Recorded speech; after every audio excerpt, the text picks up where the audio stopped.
I know a lot of people have that motto. It's like work smart, not hard, or whatever.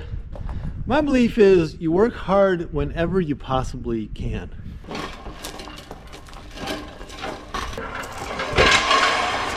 So the deal is that this 6-foot landscape rake, you know, is sized up for your 3-point hitch. I got like really old tractors and they suck for like really careful back and forth and stuff like that. So I'm gonna try to mate this thing up with the mini skid. And I did throw down and actually buy like a plate for this thing.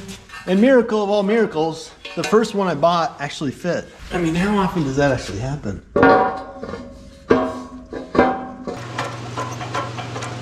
Now it's worth noting that I did look around to see if I could just buy like a ready-made hardcore 6-foot wide or 5-foot wide landscape rake for the mini skid steer. And when I looked around, I kept seeing like elaborate mulchers and things that run on hydro and like scrape the ground and make it all pretty and stuff.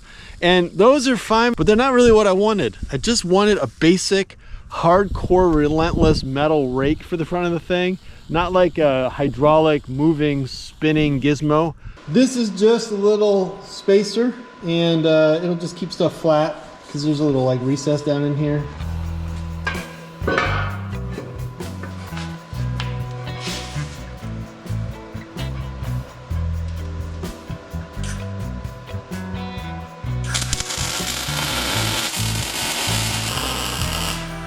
All right, that dude's just kind of tacked up. I think I might need to do some flipping and stuff just because I get to run a good bead through here. And when I'm upside down and sideways, my welding's like 44% worse than normal.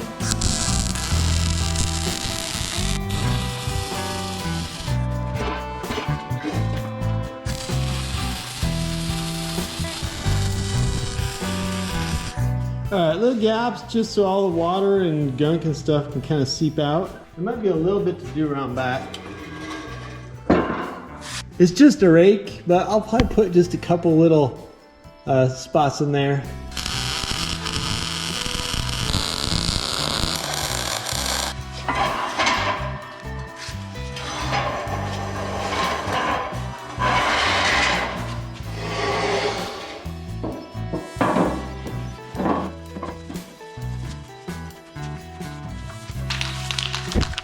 At this point, I'd say take a little extra time, you know, match that paint color, get it just right. You know, kind of like an orange, just sort of tan type color.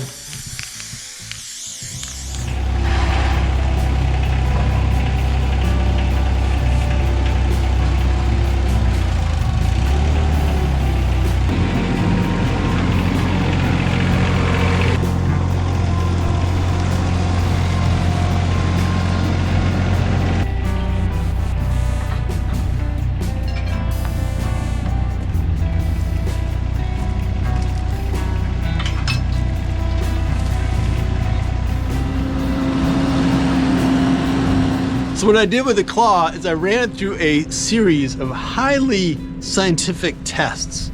From 3 scrapes with the death rake, I have learned that if you go deep, it will go deep. You can just totally scrape the earth. If you do a gentle touch, it's actually pretty rakey. Like, I'm not saying it won't sort of trash the ground. And you end up with stuff like this, you know, it just like wants to grab everything. If I could tip it back a little bit more, I might get less of a, like a cat scratch. But let me test it like a million different ways and we'll get a final verdict.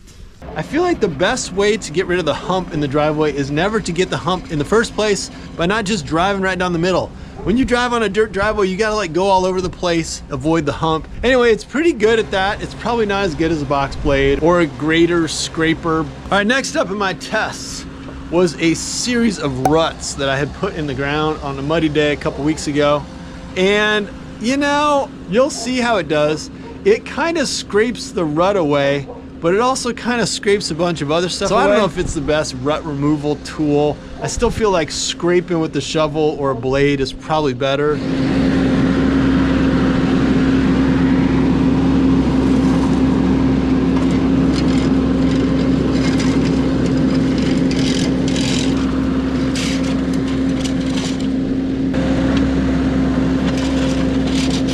I don't know, I could probably work this over a little bit more, but I almost feel like the ruts kind of sort of started to go away, but then instead now you just have this like clawed up trashed ground.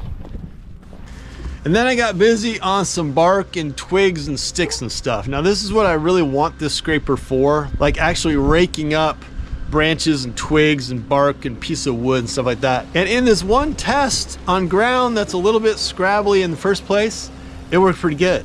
I mean, it'll move stuff around. It is a 6 foot wide hard metal rake, and it just rakes pretty relentlessly. One thing that's a little funky, and maybe you can see this, is that if the ground goes up and down as you're backing over it, the blade then goes up and down and kind of digs deeper and then goes more shallow and deeper and shallower. So you got to sort of mind the contours. I also wouldn't want to do this on a hill, like backing down a hill or something like that. So, you know, relatively flat ground that you can scrape up and it's not going to matter. It's pretty sweet.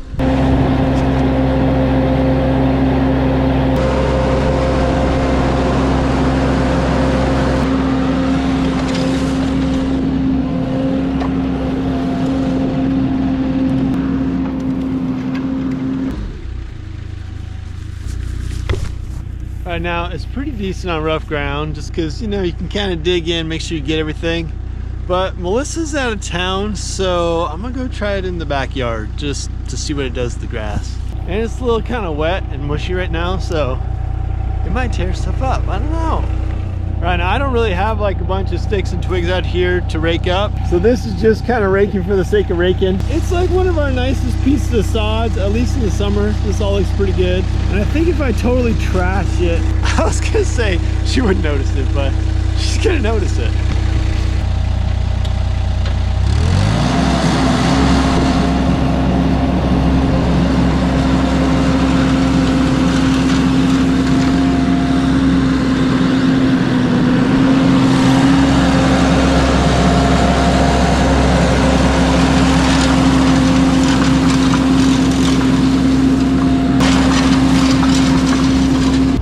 It's actually not that bad. It kind of, you know, it's scuffed it up and stuff, but it's almost like the sod, like the root structure kind of protects things.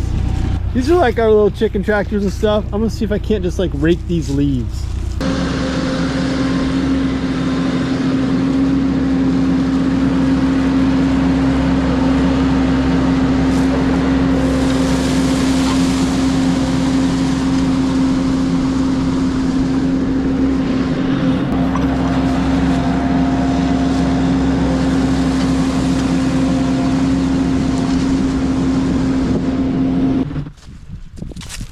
I went a little hard on that one. It's just touchy, you know, you just give it a little bit extra, especially with wet ground and you're just digging in. Got the leaves out, but also, what's that called? Sod, topsoil, just wiped out. I went a little softer over here and scraped and then didn't scrape just because stuff's a little bit wavy, like the ground's a little bit wavy. It's not like it has like a self-leveler or anything. I mean, it will wiggle side to side, but up and down is kind of relentless. Like if you hit a little up and down, you're just gonna, you know, dig in.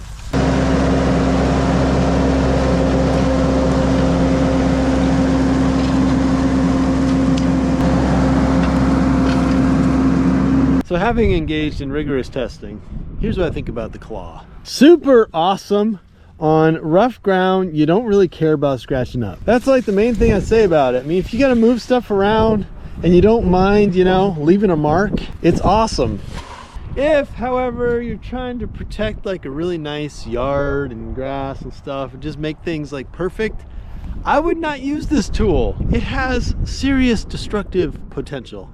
Good for moving sticks and branches and bark and just stuff like that around on rough ground. Really good for potatoes. Easy on and off if you have a mini, and then nice for tuning up, you know, the driveway, gravel, stuff like that. Probably not as good as a box blade if you're doing like gravel groundwork, trying to get it just perfect. But the price and the weight actually are better than the box blade. All right, let me know what you think about the claw in the comments. Maybe you've done something like this, put something kind of similar on a piece of equipment. It is not necessarily a how-to video, I don't think. It's more like the story of how I did it. Appreciate you checking it out.